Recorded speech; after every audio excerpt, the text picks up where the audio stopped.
Hello everyone, welcome back. In today's video, I'm going to show you how to connect the Fivers futures to Tradovate. So first of all, come here on the fivers.com. Over here, click on the option of get started, and then you just have to select your plan and purchase that particular plan.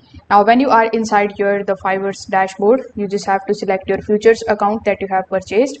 Inside it, you are going to see the option of Tradovate, or if the Tradovate option is not available inside it, you will find the trading platform which is called Black Arrow.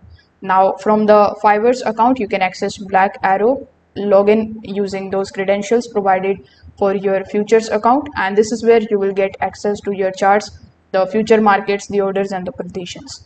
Now once you are inside Black Arrow, you can select the futures contract that you want to trade. You can open its chart as well. You can also configure your time frame, the indicators, the trading tools according to your strategy. Now if you are looking for Tradovate and Fivers linking, so unfortunately you can't connect your the Fivers futures account to Tradovate as of right now.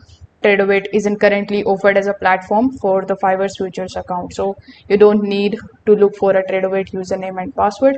You can just log in into your Black Arrow account. So if this video helped you understand this, make sure that you like this video and subscribe to the channel. Thanks for watching.